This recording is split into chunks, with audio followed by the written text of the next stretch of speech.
you get that sheet, I want to just ask you if there's anything else you want to add to the hopes and expectations for this class.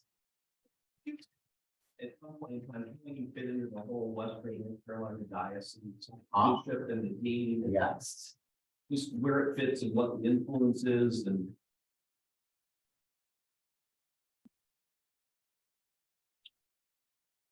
Excellent. I will add that to the list. Anything else?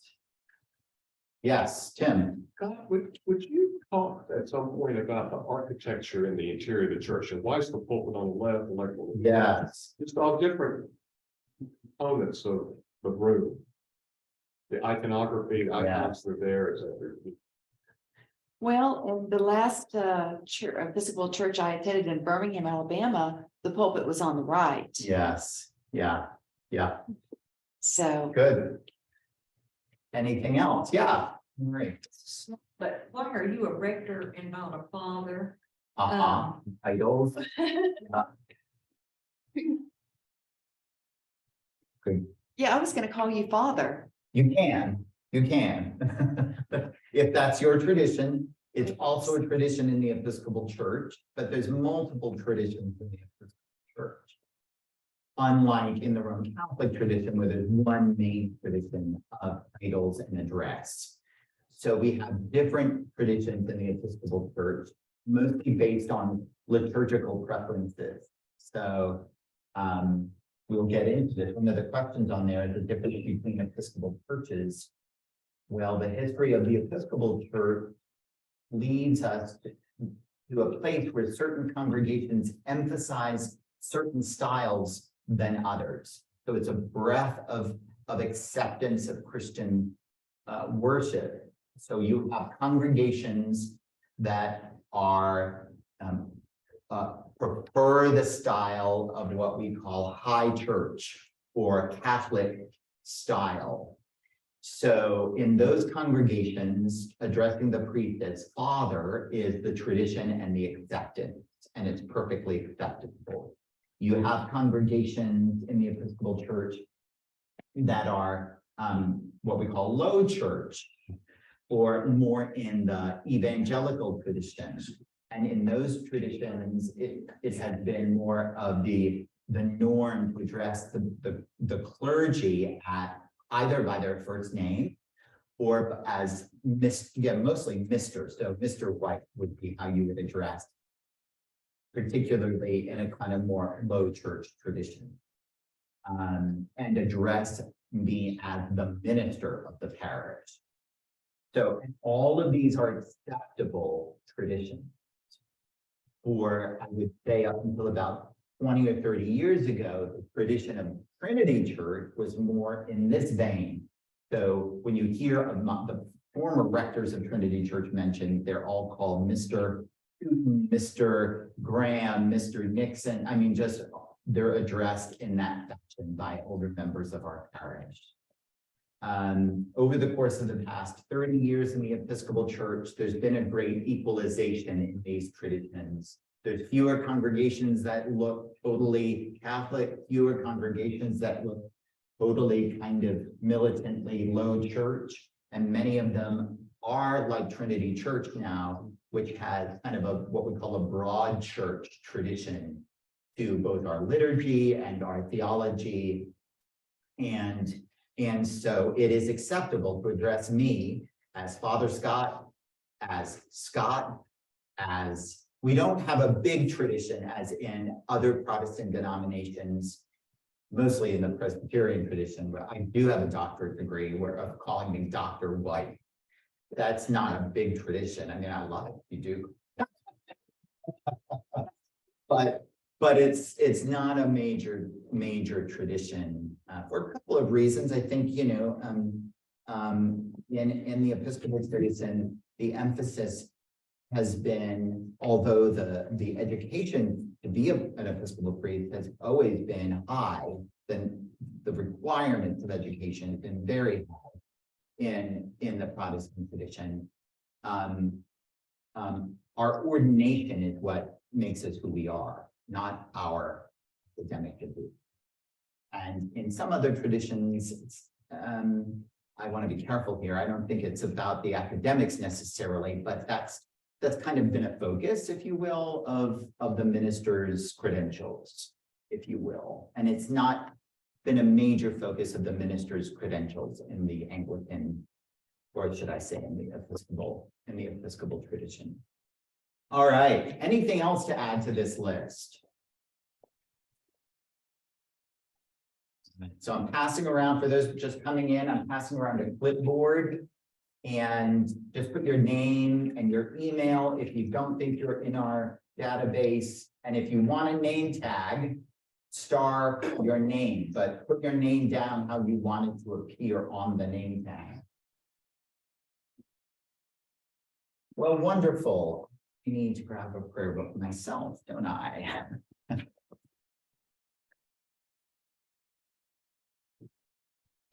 All right. So we are, well, thank you all for being here. Part of our goal also in this class is for folks to get to know each other.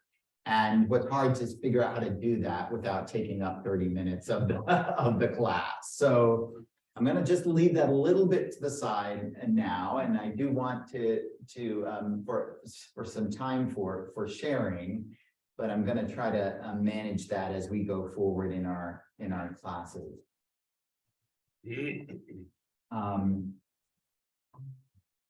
Last week, I opened up the idea that what we have in front of us, the Book of Common Prayer, is the major kind of centering point in the Episcopal Church.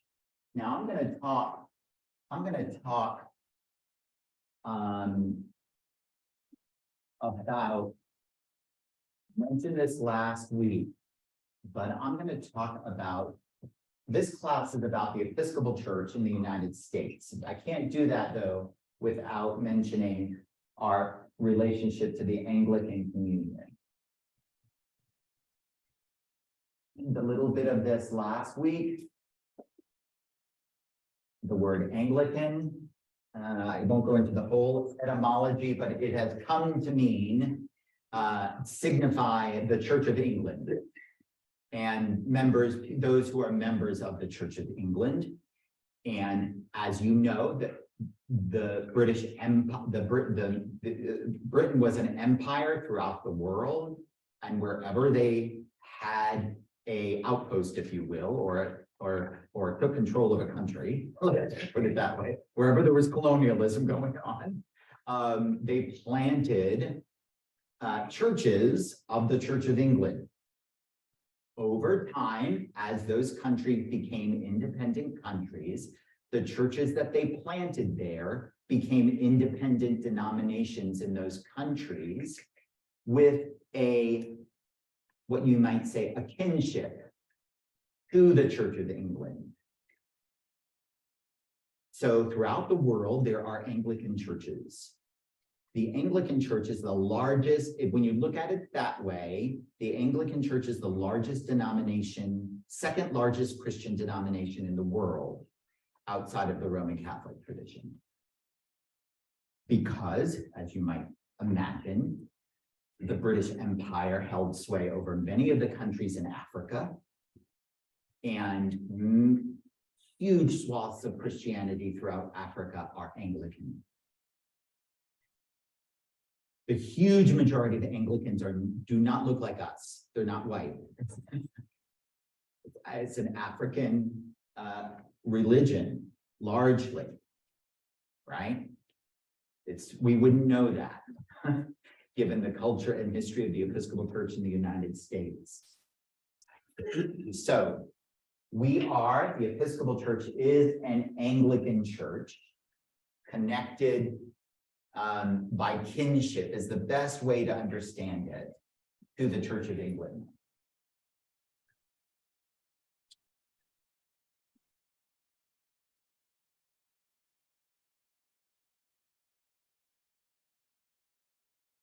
I say kinship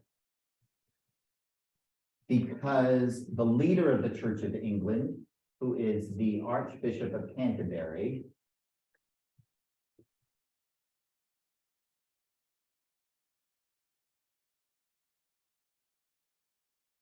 no authority over the Episcopal Church in the United States.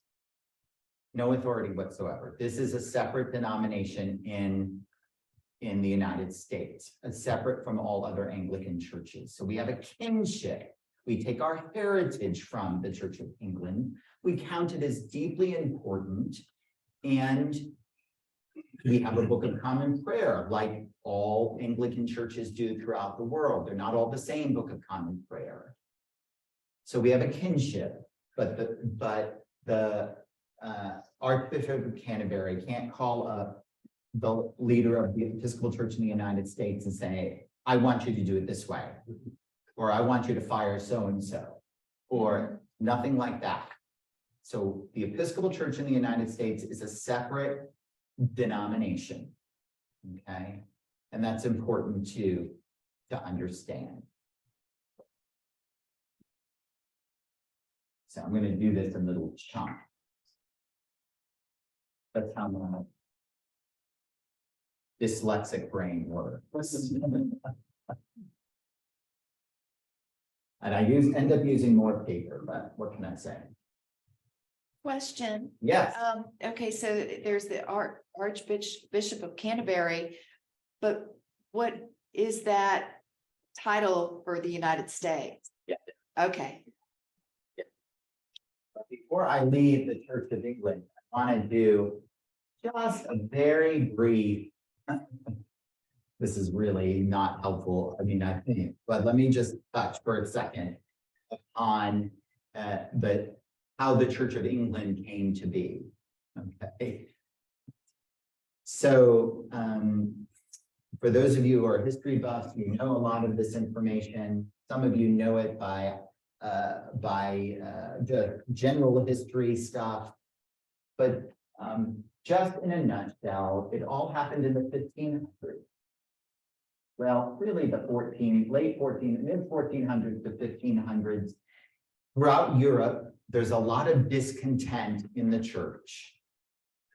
As I mentioned last week, the Christianity was largely centered in monastic life and in cathedral life. There were huge cathedrals from which a bishop would send out clergy to do preaching and teaching.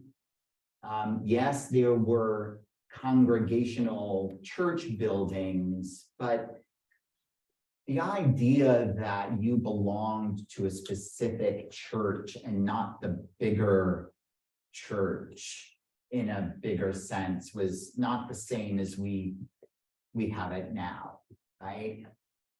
So lots of Christianity, most of Christianity was centered in monastic communities, in cathedrals, large churches that the average people, the peasants really would come to. Christianity was all, worship in Christianity was all celebrated in Latin. Most people didn't know Latin outside of academics, and academia at that time was all based in the church. The colleges were all church-based. And so that is how lots of Christianity lived and existed throughout Europe. Yes, the center of the church was in Rome. The Bishop of Rome, as he was more known then than now as Pope, papacy was really a title, if you will. It wasn't until about 100 and some years ago that the Pope was given the power of being infallible. So that's a different story. That's a different line of thinking that we have time for. And you'll remember, so there was a lot of discontent and a lot of what we might call Protestant thinking going on in Europe way before Martin Luther. But in the early 1500s, the story that many of you know, is that the monk in Germany, Martin Luther, nailed 99 theses on the Wittenberg cathedral doors, asking all these questions of the church and the authority of the church and questioning the authority of the church. And they're fascinating if you go look them up and read them. My favorite is, besides, who knows if everybody in purgatory wants to be out of purgatory? It's literally one of the theses. Okay.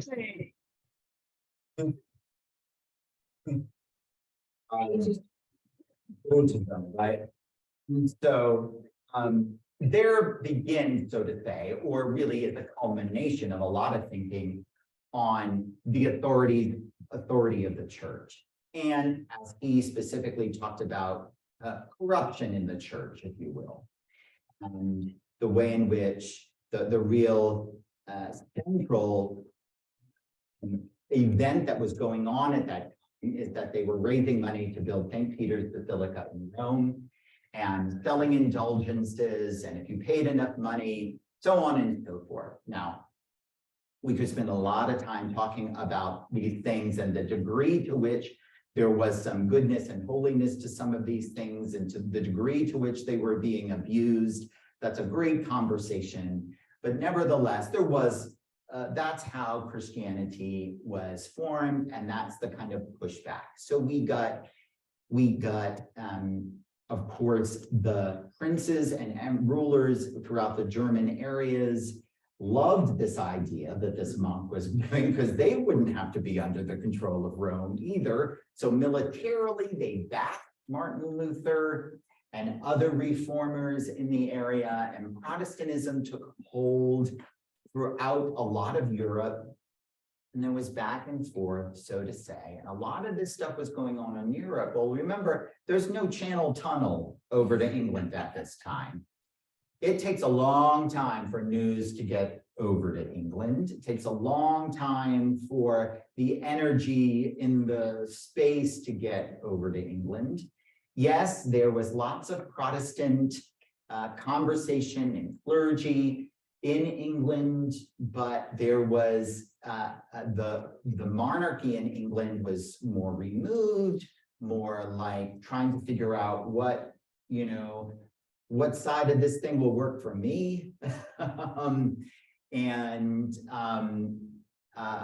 So the first thing to know is there's a lot of Protestant thinking and thought and energy going on in England anyway.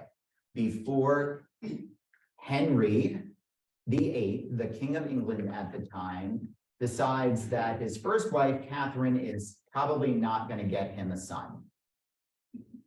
And he needs to make, he needs a plan B, which turned into CDE. But nevertheless, so he gets elected to the Archbishop of Canterbury role, clergy who are in the Protestant vein, and they come up with a way to get him divorced. And that's after pleading and getting a no back, because Catherine was really related to other more powerful people that the Pope wanted to be in relationship with. Henry just says, I'll be the head of the church. We're going to cut off our relationship with Rome. I will be the head of the church. There's been a long-standing discussion in Christianity from hundreds of years before, including Henry I,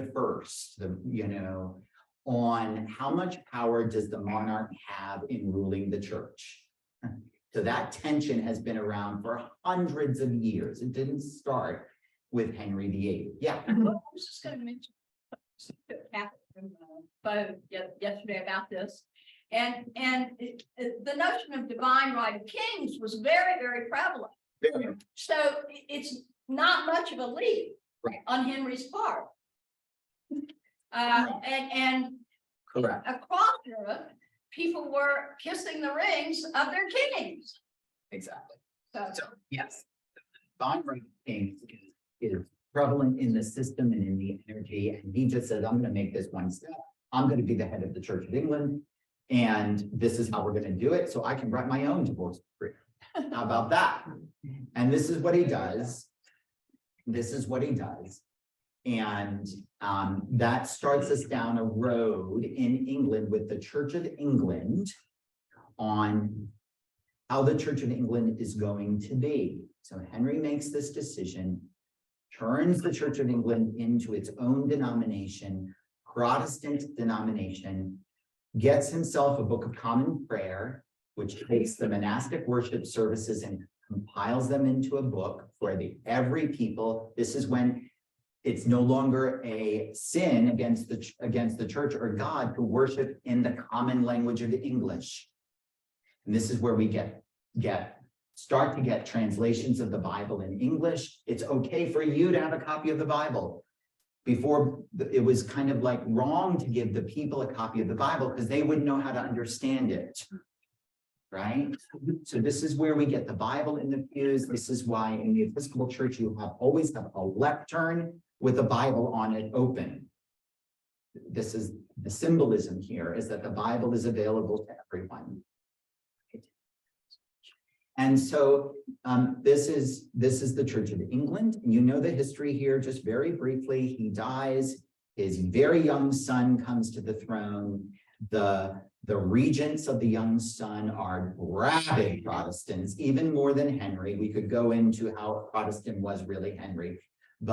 And so the church doubles down. The Church of England doubles down on being a Protestant church. We get a new Book of Common Prayer, which is even more evangelical, you might say. And then he dies after a few years, and Henry's daughter with Catherine of Aragon comes to the throne, Mary Mary, and she turns the Church of England back to Roman Catholicism, right? Then a few years later, she dies. And her half-sister, Elizabeth, comes to the throne, and her mother, Anne Boleyn, was a committed Protestant. And so Elizabeth I turns the Church of England back to a Protestant church and denomination. And then it's really because Elizabeth's reign was so long, it's really Elizabeth who cemented the Church of England as a Protestant church with the Book of Common Prayer. And she was quite a writer. She was quite a theologian. She's responsible for a couple of things in the Book of Common Prayer directly. And she Mary is the one who has the title Bloody Mary, but Elizabeth had just as many people slaughtered for being, for being committed, not giving up the Roman Catholicism, right? So Elizabeth, whoever wins, gets the history, right? So Elizabeth is really responsible for the Anglican Church being kind of solidly Anglican. And she has to balance. Now, just because Elizabeth did this doesn't mean that there isn't lots of tension among clergy and people in the United Kingdom. Well, it wasn't in the United Kingdom, but in England at the time, on whether or not it still continues a fight on how Catholic should the Church of England be, how Protestant should it be. You had those who wanted it to be more Catholic, and you had those who wanted it to be more Presbyterian, really, in nature. So there's a lot, and she held the center ground space by really not addressing it, saying, I don't care what you think, I don't care what you think, this is what we're going to do. Get yourself into church and open that Book of Common Prayer. We're all worshiping together.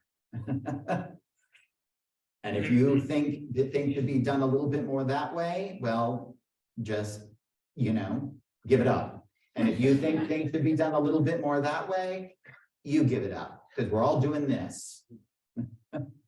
She made it the law of the land. You could be persecuted if you didn't do it.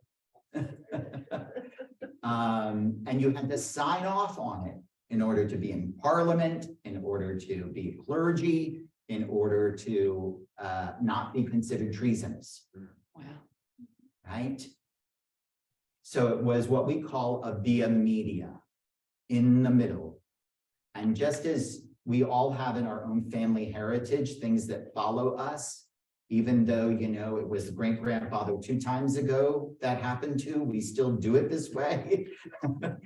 The Episcopal Church kind of has that ethos to it. We're all going to open the Book of Common Prayer and say the Nicene Creed. Now, you may think that it means this. Well, good for you. And you may think that it means that. Well, good for you. But we're all going to stand here and do it.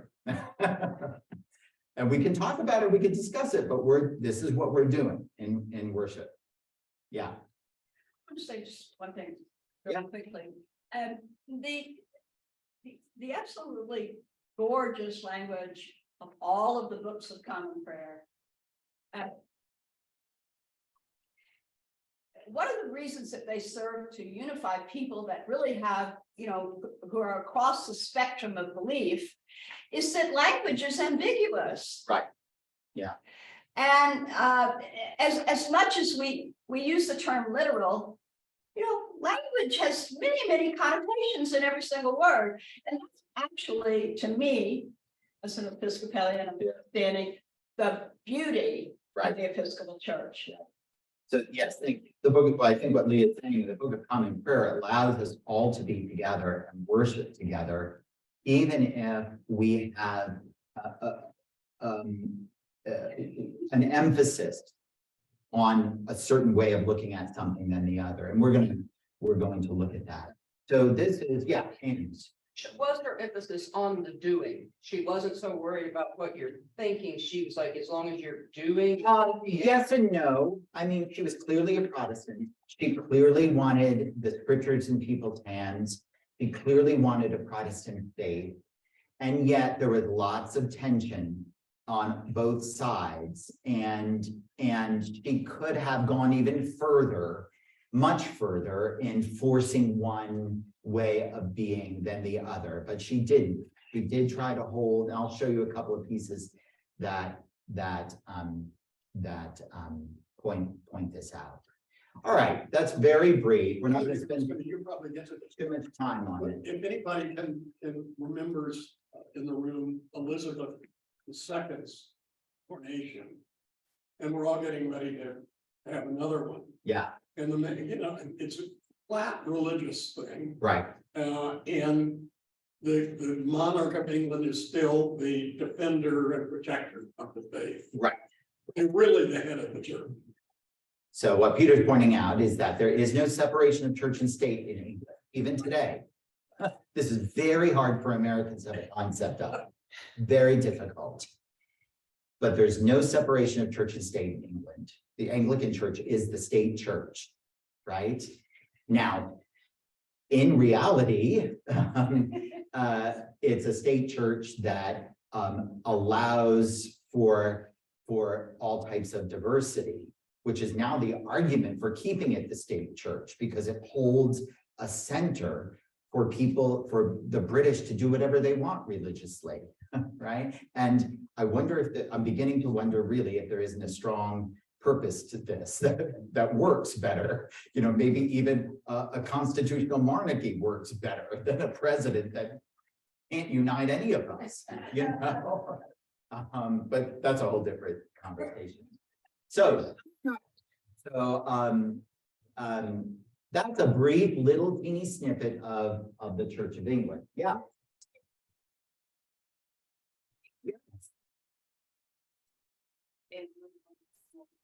Right. Right. Yes. Yeah. Because there's this kind of acceptance that this is the state, this is what we do, but it doesn't mean that a Jewish person coming to the public school is excluded in some way, right? So it's for Americans, it's very hard. It's just very, very hard because we equate the separation of church and state and just the bedrock of freedom. That if that doesn't exist, then I'm not a free person in a way, right? And that's how it works for us, but that doesn't mean that that's true for other people. It doesn't necessarily mean it. It's fascinating. It's just about right. Okay. So we could spend a lot of time on that. I want to get to the next piece, and that is much further down the line in history.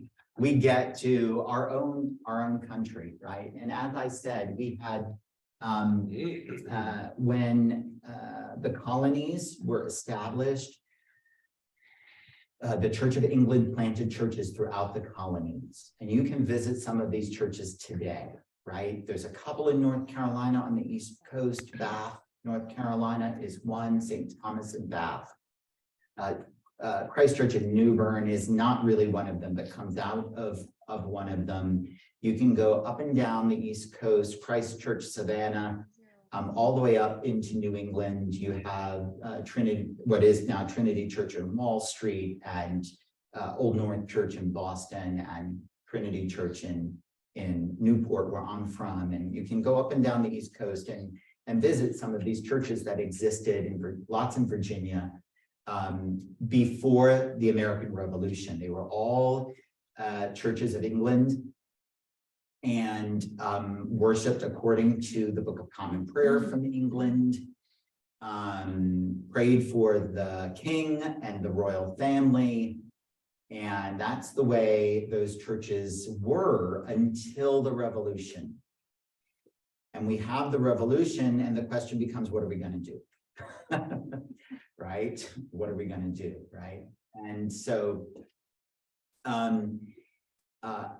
at the time, it was a real challenge in the colonies for the clergy of the Church of England, because now, what are they? Traitors.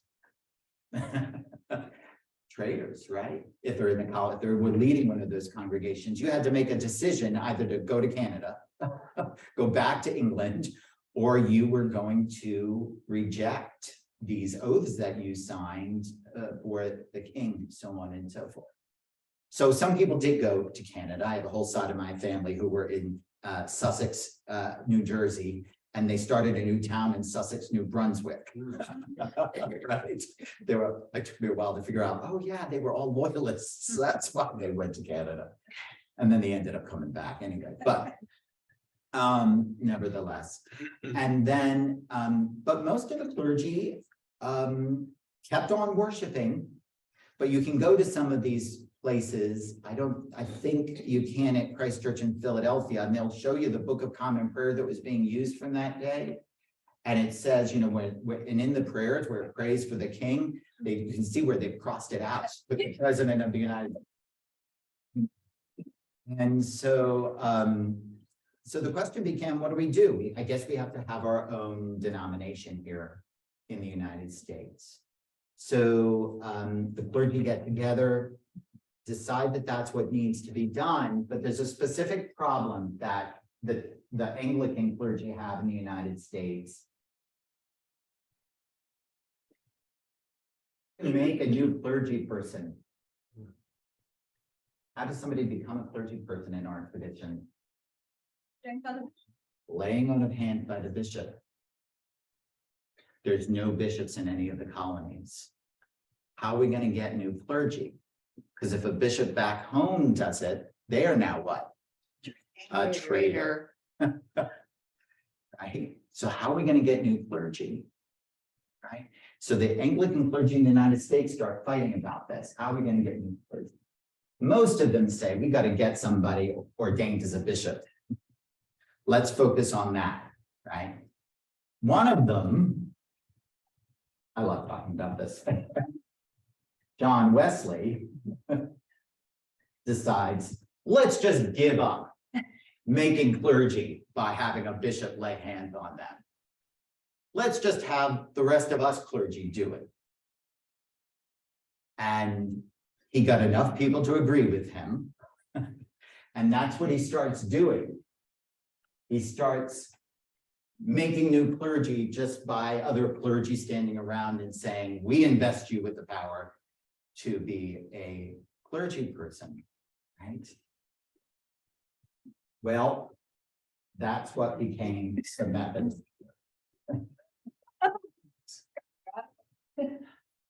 Right? But it didn't become the Methodist Church before he died. He died an Anglican clergy person. His church was Christ Church in Savannah. You can go to Christ Church in Savannah and see the church, and it's still an Episcopal church to this day. Now, the other clergy who said, no, we've got to get somebody to be a bishop.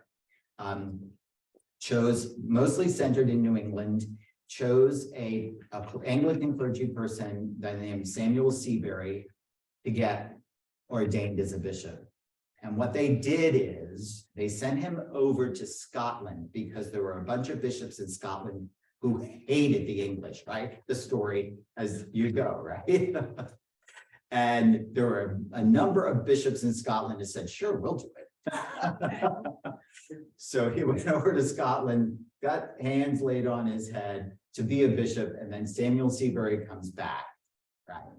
Now, the smart thing on John Wesley is that he was able to ordain a lot of people really quickly, right? And that's why there's a little Methodist church in every single town and village that you might ever see anywhere that can be, because the Methodist church just exploded because of that decision, really. And then they started a whole lot of schools, right? So Samuel Seabury became the first bishop of the Episcopal Church. And he was the bishop of what is now most of the New England states. And then he started ordaining other people to be bishops and so on and so forth. So that's a little bit of that, that background. Any questions about that? About what year was the Samuel Seabury? So Samuel Seabury was consecrated in the 1780s, somewhere along there. Yeah. Okay, I thank you. don't have all these exact dates in the brain. Where do the Presbyterians fold into this? Yeah, Develop? yeah, they're very troublesome. Yeah. So, yes. Yeah, so yes, Tim, thank you for bringing that up. Why did we want to be sure we kept the tradition of having a bishop ordained clergy? This is still a part of the Episcopal Church. Yes, it's apostolic succession, which means basically this is the belief that everybody who's ever been ordained has had hands laid on them by a bishop, who had hands laid on him by a bishop, who had hands laid on him by a bishop, going all the way back to the apostles. Apostolic succession. Now, can we prove this? But to this day, when somebody is ordained a bishop, they are named what number in apostolic order they are in the Episcopal Church. Really? Right, yeah, So it's Seabury number one, yes, okay. Yeah. No, that we can document. pretty that well. we can document. Dark age. Now, I don't know what number Bishop Jose is. Yeah, I don't know. Now, there's a spiritual side to apostolic succession as well. And some other denominations hold to the spiritual side of apostolic succession, such as the Lutheran Church. And the spiritual side is that basically to say you're an apostolic church also means, just isn't a physical touching. What's trying to be transmitted is we have a responsibility to go back to the apostles constantly and ask, what did they mean here? What were they trying to get at? That this is a foundation of our faith, how the apostles experienced Jesus, right? And so what's important about that is that it keeps all of us, but also people like me, in check. It's like, it's easy for someone like me to say, well, let me tell you what I think it means. And I'll create my own meaning of it. No, we all have a responsibility to go back to the apostles and ask ourselves, how did they experience Jesus? What was important the way that they experienced Jesus? Does that make sense? And I think the kind of focus on the touching is a kind of, the physical keeps us grounded to that in a way that, to say it's just a spiritual thing still leaves it very kind of, it can leave it as an amorphous idea. Right? So we are we call ourselves an apostolic church. Right now, Lutherans call themselves an apostolic church as well, but they don't do the whole trying to, Now, Methodists have bishops, by the way. John Wesley did keep people as bishops, but it's a functional office. So you're made a bishop to help lead a geographical area, but when your term is up, you're no longer a bishop. For us, Episcopal, which is what we call bishop, ordination is just like, so this is where we're similar to the Roman Catholic tradition. Being ordained is for life. It's a change. This person has been changed by this ordination forever. And you can never take it away. You may be disbarred, so you can't serve, but your ordination cannot be taken away. So that's where we lean in this type of tradition in the Anglican Church, right? So in the Methodist Church, you can be made a bishop for 6 years because you're going to serve and help lead this area. But when your term is up, you're no longer a bishop. Scott? Scott, can I ask a question? So that's a helpful thing for us to see. So that's how we get the Episcopal Church in the United States. That's why the current Archbishop of Canterbury doesn't have any authority over the Episcopal Church in the United States, because we are a separate denomination. Now, I think in the time we have, I can kind of lay out, what does this mean? So we became a denomination. How do we operate? And so, you could call this the structure of the church, of the Episcopal Church.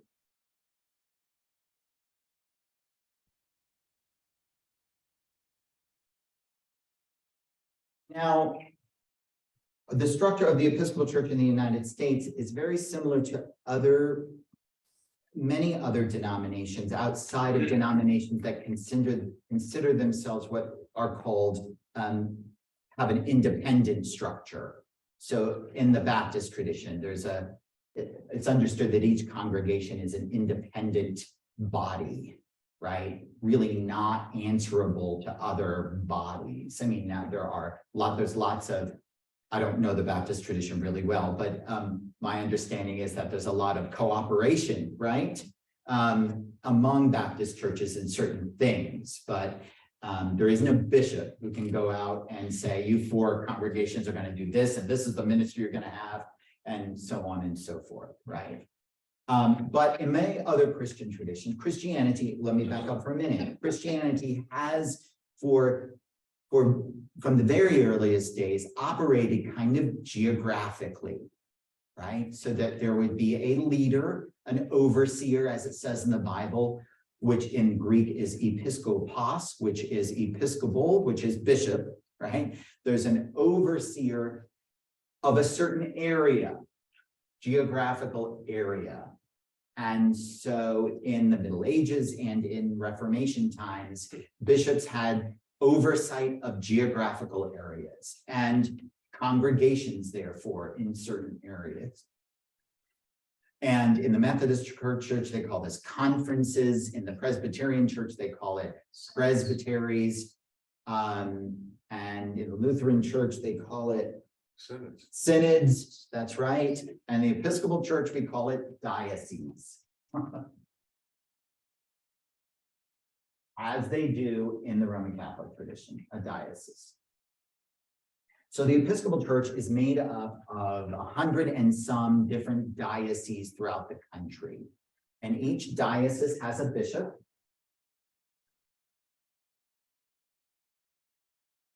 And there are multiple congregations in that diocese.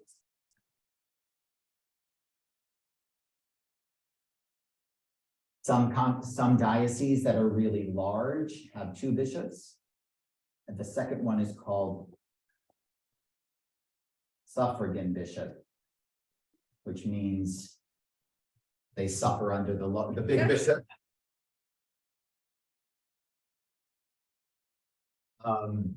Our diocese only has one bishop. And then multiple congregations. Each congregation has a lead clergy person. If it's a larger congregation, it's called a rector. And they have what's called a vestry. Vestry is a word, again, an English, a word, the tradition taken from the English tradition that signified, really it's a room in the building where the leadership of the church meets. And over the years, that leadership body just became known as the vestry. So they are the lay people of the parish who are in leadership along with the rector.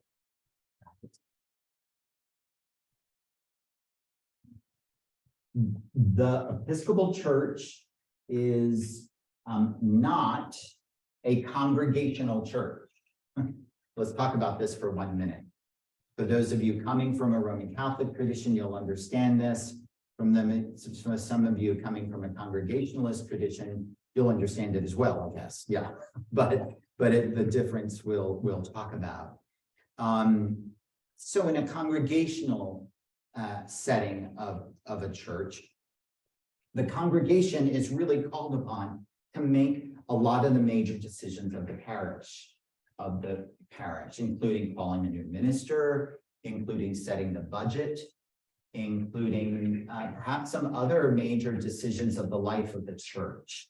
The congregation, there'd be a called congregational meeting at which the question would be asked, yay or nay on X, Y, or Z, whatever it might be.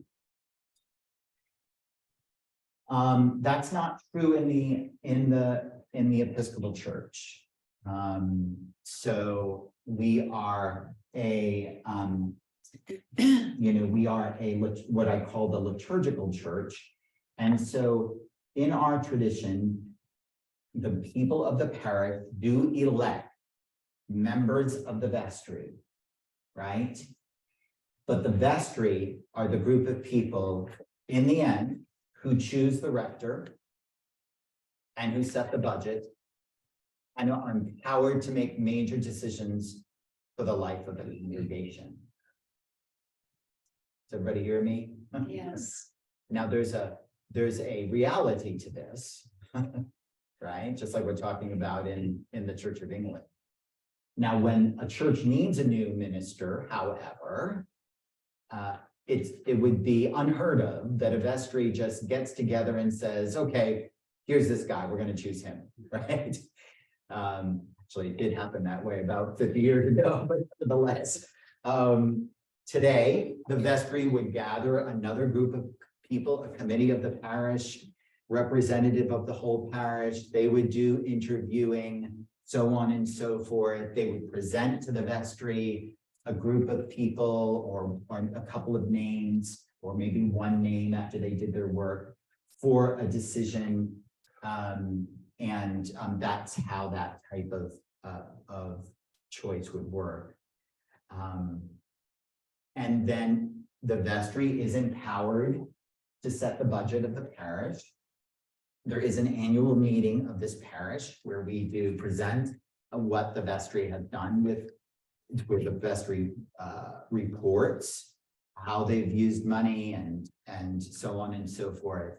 But we're not a congregational type of system, if you will.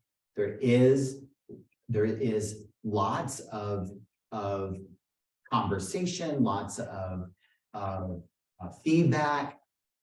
Your vestry is not an isolated group of people. The way that the canons of the Episcopal Church are is that I, as the rector, am responsible for the worship life of the church, right? I'm a member of the Diocese of Western North Carolina. That's our diocese, which runs basically from the border of Tennessee over just past Hickory, before Statesville, kind of all the way up and down, does not include Charlotte, does not include Winston-Salem. And then there's another diocese in the middle that goes all the way out. It's kind of, the line is kind of like this. It does not include Fayetteville, does not include Wilmington, on the other side of Raleigh. So anyway, there's 3 dioceses in the state of North Carolina. We're in the Diocese of Western North Carolina. So I, as the rector, am a member of the Diocese of Western North Carolina. I've been asked by the Vestry of Trinity Church to be the rector here. The bishop confirms that selection, and I become the rector of Trinity Church. Now, our tradition is that this is a lot like a marriage. So I am the rector here, kind of no matter what. Let me see if I can do this right. Why is that helpful? You get a situation in the culture that says, well, Scott, you gave communion to that gay person, for example. We want you out. The bishop can come in and say, you can't kick him out. And not only can you not kick him out, you can't, he has the keys to the church. Nobody else, theoretically. So the building, I'm in charge of worship. Right? So that's a little bit of where there's a blessing, perhaps, in this, right? Now, here's reality. The vestry can stop writing the check. Stop writing your paycheck? Yes, because they control the money. Right? So I'm not trying to highlight any tension here. Just trying to tell you the dynamics of what's going on and how the Episcopal Church is structured. Just making sure the senior warden's not. Yeah, the senior warden. And so that's a little bit, this gives you a little bit of an idea of that works. Now, every diocese has once a year has a convention. Every one of these parishes chooses in this diocese 2 lay people. That would be y'all that aren't ordained. 2 people to go to this convention, at which this convention sets the budget for the diocese and makes certain decisions about how the diocese is going to operate, right? And the convention is made up of lay people and all the clergy who are members of this diocese. So every rector as well are members of this convention and make decisions together. If we needed a new bishop, this convention elects a new bishop. Right? So lay people and clergy, priests and deacons are involved in selecting a new bishop. This is different from the Roman Catholic tradition, for example, where who chooses a new bishop? The Pope. The Pope decides who every bishop is going to be. Now, there is a committee within the Vatican that is always constantly working on this, right? But mostly it's controlled by the clergy and if you will. So this is one where we're similar. We have a bishop who has authority, but different in that that bishop is elected by lay people and clergy. Excuse Lay me, people are involved. Yeah. when you say lay people, do you mean the vestry? No, I mean, all y'all, Oh, all okay. non-ordained members of this parish, community church can be asked to be a representative to the convention. Doesn't have to be a member of It the does not vestry. have to be a member of the vestry. No, Ben. Clergy and the lay have the same power per person. Good question. Good question. Good question. Yes and no. Yes and no. So, and this is an interesting dynamic as well. When the convention meets at any time they're going to vote on something, anybody in the room can call for a vote by orders. What that means is your order of ministry layperson or clergy? And then if the vote is by orders, then all of the clergy vote as a group, all of the lay people vote as a group, and they both have to agree in order for it to be a yes. If the clergy say no and all the lay people say yes, then it's a no, or vice versa. So the clergy have a little bit of a stopgap, if you will. And let's talk just for a second about why that might be. And this is where you might be a little bit similarity to a Roman Catholic tradition. Say all the lay people say, we don't like that Nicene Creed. We don't want to do that anymore. The clergy have a way to say, now, wait a minute here. This isn't about whether we like it or not. There's something theologically that this has meant to who we are as a people. And we need, at the very least, we need more time to kind of work through this and talk about this and understand it, if you will. You have to do that actually before you take the vow, Yes, but right. something like that, that would be a good reason to call it a vow. That's right. The lay people could try to vote for something that is against my actual vows. Right. So, yeah. And this is, just to look at Washington, not the way it's functioning. In theory, the way it's supposed to. With the Senate. Yeah. We'll get to the national structure of the Episcopal Church next week. But that's how, so every congregation of the Diocese of Western North Carolina, in this diocese, every congregation gets 2 lay people. In some dioceses, this is a portion. If you're a bigger church, you get more representative to this. If you're a smaller church, you get less. But in this diocese, every congregation gets 2. But that's generally how that works. Yeah. The dean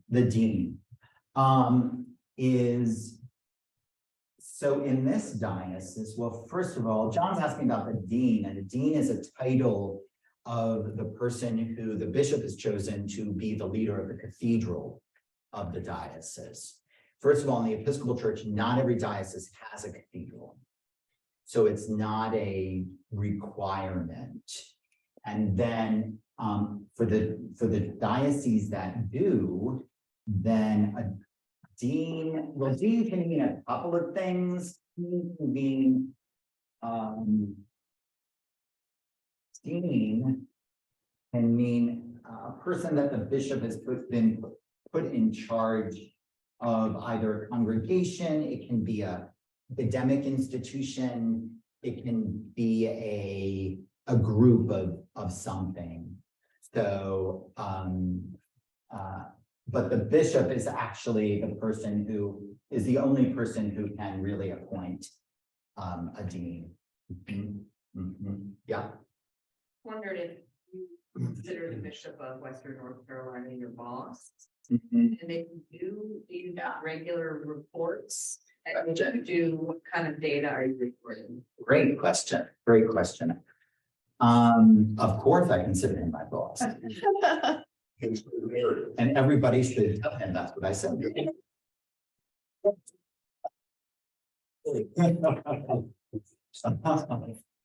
And that's what's on the recording. Except reporting on. Mostly the role that I have, I do take a vow to respect the authority of my bishop. Right? So, but there's lots of canon laws, right? It would be, what this has turned into is that the bishop uses that type of authority mostly in matters of discipline. So if I were to have done something wrong, then there's a whole process that the bishop does oversee. We still haven't done debrief about COVID as a church. Our bishops did use that authority during COVID in ways that they've never used it before. Like, you will not use the common cup. Things like this, that generally they don't. This is the big question that we haven't, they really don't have the authority to tell me that. And they don't even though it might seem like they do, unlike the Roman Catholic structure, they don't, according to the canons of the Episcopal Church, don't really have the authority to come into Trinity Church and say, you will worship this way. You will make these decisions. There's ways in which they can come in and be a helpful leader in difficult times, but the canons don't really let them be a tyrant, if you will, over a congregation, or a clergy person. It's a little complex. It's a little complex. And I'm gonna have to stop in just a minute. Yeah. But is it the flip side when you were talking about the relationship between like vestry and the bishop? Yeah. Unless a, a clergy person has violated their vows in some way. Yeah. Let's say the bishop just doesn't like it. Right. Don't they say, too bad, they've called me and they're still writing my check, so you're. Yes, except that if a person lives in another area, if a clergy person is a member of the Diocese of Tennessee, and Trinity wants them to be their next rector, the bishop has to allow them in. And the bishop could say no.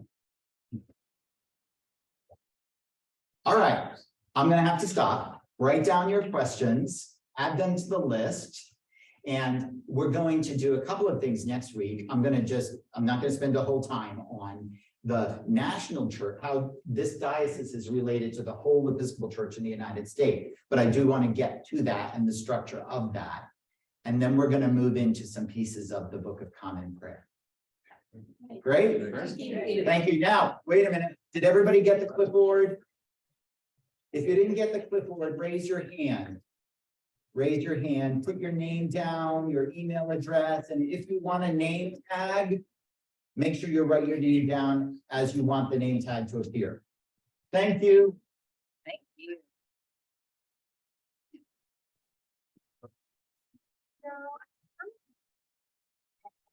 Yeah.